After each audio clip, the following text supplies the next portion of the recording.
बिस्मिल्लाहिर्रहमानिर्रहीम।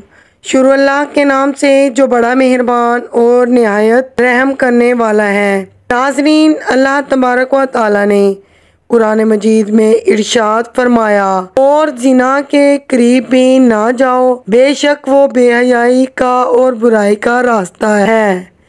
नाज़रीन मोहतरम, क्या आप जानते हैं कि इस कायनात के अंदर सबसे पहले किस बदबख्त शख्स ने जिना की इब्तिदा की थी? नाज़रीन, आज की इस वीडियो के अंदर हम इसी शख्स के बारे में जानेंगे, लिहाजा वीडियो को एंड तक लाजमी देखें। वीडियो अच्छी लगे तो प्लीज वीडियो को लाइक करें और चैनल को सब्सक्राइब कर दें। नाज़रीन, जब हज़रत आदम अलैहिस्सलाम ने और हज़रत हव्वा अलैहिस्सलाम ने अल्लाह तबारक व तआला के हुक्म की नाफरमानी करते हुए शजरे ममनुआ का फल खाया, तो अल्लाह तबारक व तआला ने हज़रत आदम और हज़रत हव्वा अलैहिस्सलाम को ज़मीन पर उतार दिया और फिर अल्लाह तबारक व तआला के हुक्म से हज़रत आदम और हज़रत हव्वा अलैहिस्सलाम के यहाँ औलाद पैदा हुई। बाज़ रिवायात के मुताबिक हज़रत हव्वा अलैहिस्सलाम को 20 हमल ठहरे, जिससे 40 बच्चे पैदा हुए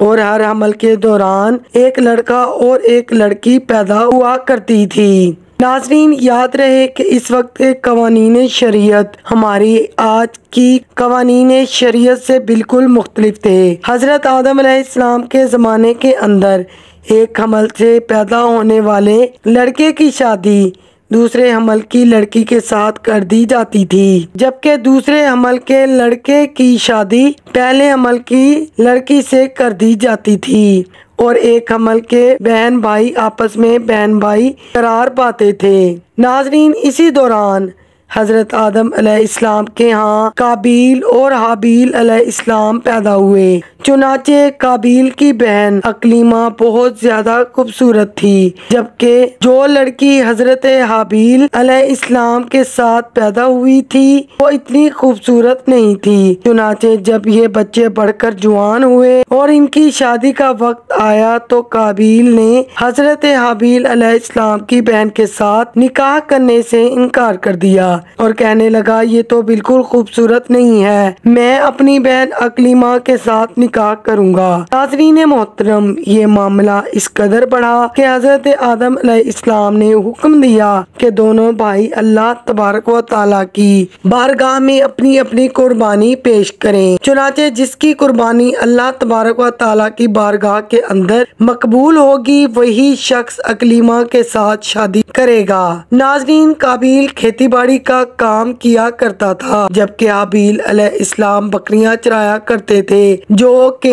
एक शफकत और रहमत वाला काम है। चुनाचे हज़रत हाबील अलैहिस्सलाम ने अल्लाह तबारक व तआला की बारगाह के अंदर एक खूबसूरत बकरी का बच्चा पेश किया, जबकि काबील ने एक रद्दी गट्ठा उठाकर जो कि इसके खेत से निकला था, इसने अल्लाह तबारक व तआला की बारगाह के अंदर पेश किया। चुनाचे इस जमाने के रिवाज के मुताबिक आसमान से आग उतरी और इसने हज़रत हाबील अलैहिस्सलाम की कुर्बानी को निगल लिया, जिस पर काबील कहने लगा कि जरूर मेरे बाप ने हाबील के लिए दुआ की, जिसकी वजह से इसकी कुर्बानी कबूल हुई। नाज़रीन, फिर इसी वाक़े के बाद काबील ने हज़रत हाबील अलैहिस्सलाम को मारने की धमकी दी। रिवायात के मुताबिक हज़रत हाबील अलैहिस्सलाम काबील से ज़्यादा ताकतवर थे, लेकिन आपने अल्लाह तबारक व तआला के खौफ की वजह से फरमाया कि अगर तू मुझे कत्ल करेगा तो मैं तुम्हारी तरफ तुम्हें कत्ल करने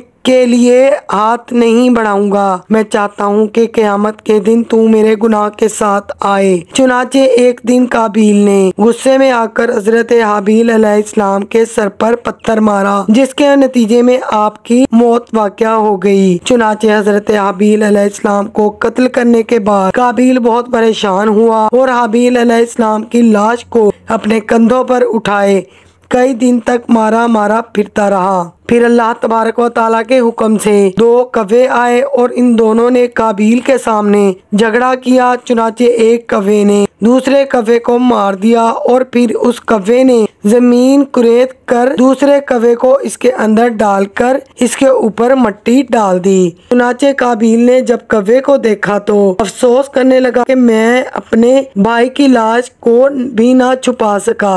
चुनाचे फिर इसने भी इसी तरह से ही किया और हजरत हाबिल अलैहिस्सलाम को जमीन के अंदर दफन कर दिया और काबिल अपनी बहन अकलीमा को लेकर वहां से चला गया। क्योंकि मुसलसल शैतान इसके पास आता रहा और इसको इस बात से डराता था कि तुम्हारा बाप तुम्हें कत्ल कर देगा, लिहाजा वो अपनी बहन को लेकर वहां से दूर कहीं जाकर वादियों के अंदर बस गया।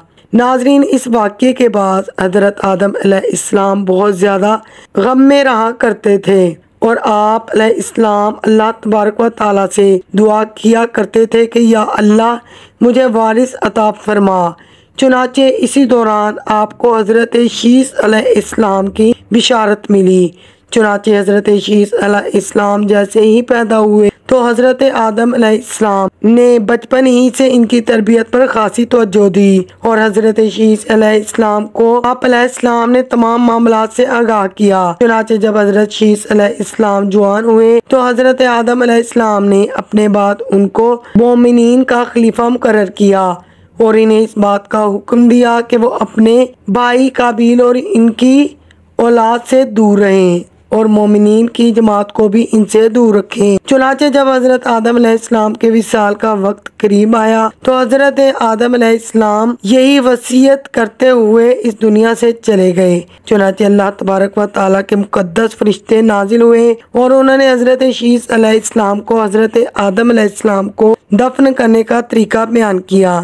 चुनाचे हजरत शीस अलैहिस्सलाम ने उसी तरह किया।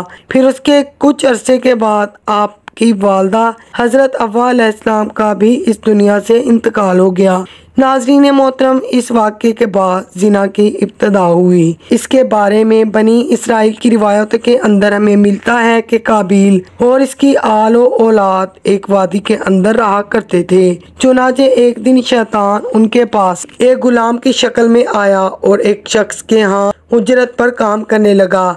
चुनाचे थोड़ा अर्सा गुजरने के बाद वो गुलाम अजीबो गरीब हरकतें करने लगा और तरह तरह के नित नए लिबास तैयार करने लगा और इनको गाने बजाने के आलात बनाकर दिखाने लगा और उनको उन आलात पर ऐसी आवाजें सुनाने लगा जो उन्होंने इससे पहले कभी नहीं सुनी थी।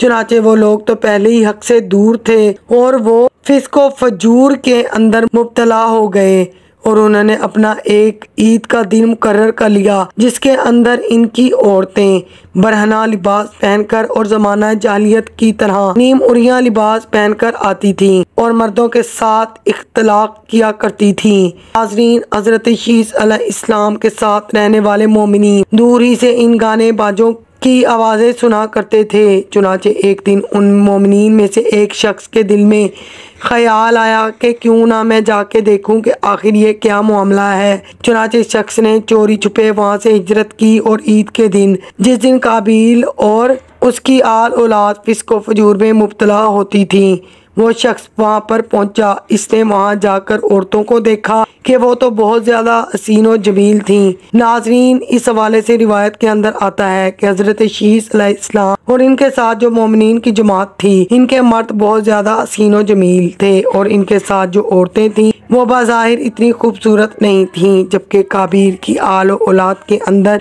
औरतें इंतहाई हसीन और जमील जबकि मर्द इंतहाई बदसूरत थे। चुनाचे वो नौजवान उन लड़कियों के हुस्न जमाल से बहुत ज़्यादा मुतासिर हुआ। फिर वो शख्स वापस आया तो इसने चोरी छुपे दीगर मोमिनीन को भी इस हवाले से खबर दी।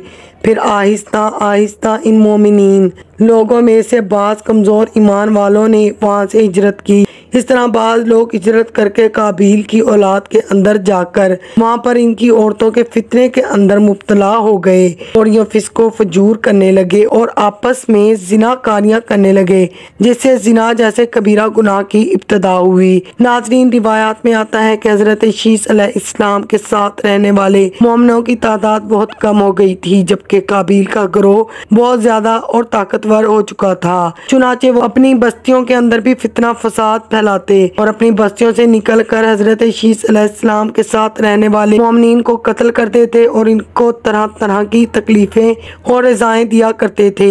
नाज़रीन मोहतरम, तमाम रिवायात बनी इसराइल से ली गई हैं, जिसके बारे में हुज़ूर अकरम सल्लल्लाहु अलैहि वसल्लम ने इरशाद फरमाया कि जब तुम बनी इसराइल की कोई रिवायत सुनो तो ना इसकी तस्दीक करो और ना इसकी तकज़ीब करो, बल्कि ये कहो जो कुछ अल्लाह ने नाजिल किया हम इस पर ईमान लाए। नाज़रीन, अगर हकीकत हाल पर गौर किया जाए तो ज़िना की इब्तदा इसी वक्त हो गई थी जब काबिल अपनी बहन अकलीमा को लेकर वहाँ से रुखसत हुआ था और अपनी बहन अकलीमा के साथ नाजायज़ रस्म व रिवाज कायम करके इसने अपनी आल औलाद पैदा की थी। अल्लाह तबारक व तआला से दुआ है कि अल्लाह ताला तमाम मोमिनीन और मोमिनात को ज़िना जैसी लानत से महफूज रखे। आमीन।